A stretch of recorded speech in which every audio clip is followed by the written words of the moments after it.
노인과 부녀자 등 21명을 살해해 지난 2005년 사형을 선고받은 연쇄살인범 유영철. 신혼부부를 사냥용 엽총으로 살해해 20년 넘게 사형수로 복역 중인 정형구. 법무부는 지난주 대구교도소에 수감 중이던 두 사형수를 서울구치소로 이감했습니다. 서울구치소에는 여성 10명을 살해한 강호순, 9명을 살해한 정두영 등 연쇄살인범이 수감돼 있는 곳입니다. 지난달 한 장관은 서울구치소와 부산구치소, 대구교도소, 대전교도소 등 4곳의 사형시설을 점검하도록 지시했는데 실질적으로 사형 집행이 가능한 것은 서울구치소가 유일했던 것으로 전해졌습니다. 오랫동안 사형이 집행되지 않다 보니까 법집행시설이 폐허처럼 방치되고 일부 사형 확정자들이 교도관을 폭행하는 등 수용 행태가 문란하다는 지적들이 있어 왔습니다.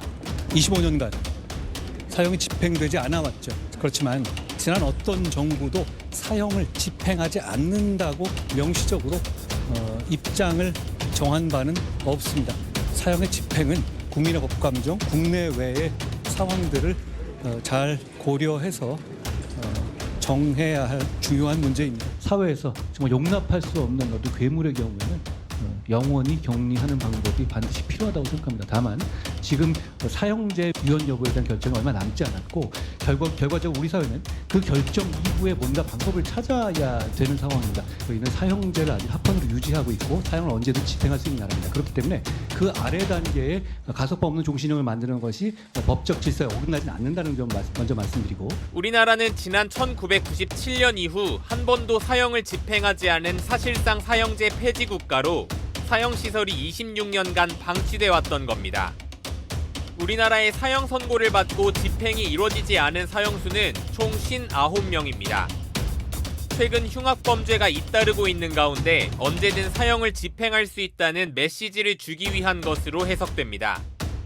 또 교도관을 폭행하는 등 무소불위로 행동하는 사형수에 대한 경고로도 보입니다. 사형 선고는 대법원에서 하지만 사형 집행은 대통령이 명령하는 게 아니에요. 법무부 장관이나 국방부 장관이 명령함으로써 집행이 되는데 형사소송법 463조를 보면 사형은 법무부 장관의 명령으로 집행한다 이렇게 명시적으로 규정하고 있고요. 465조는 그 명령을 언제 발해야 되는가 시기에 대해서 규정하고 있는데 사형 집행 명령은 사형이 확정된 날로부터 6개월 이내에 하여야 한다라고 규정하고 있어요. 할 수 있다가 아니고요. 하여야 한다 의무 조항으로 되어 있고 그다음에 466조는 집행 시간도 규정하고 있는데 사형은 이렇게 법무부 장관이 집행 명령을 한 날로부터 5일 이내에 집행하여야 한다. 이것도 할 수 있다가 아니고 하여야 한다로 규정을 하고 있거든요.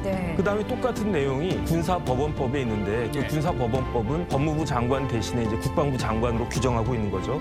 다시 말해서 판결하고 사형 집행 명령하고 실제 집행하고 세 단계로 규정하고 있는데 어찌됐든지 간에 1908년부터 지금까지 한동훈 장관을 포함해서 이유를 불문하고 우리나라의 법무부 장관과 국방부 장관은 형사소송법 규정을 위반하고 있는 겁니다. 어쨌든 그렇기 때문에 이런 부분들에 대해서 한동훈 장관이 특히 요즘같이 흉악범들이 날뛰는 시대에 이렇게 다시 한번 시설 같은 것들을 점검할 필요성은 있지 않았나 싶습니다. 인간이기를 포기한 자들에게 무슨 인권인가? 사회를 지키려면 강한 법이 있어야 한다.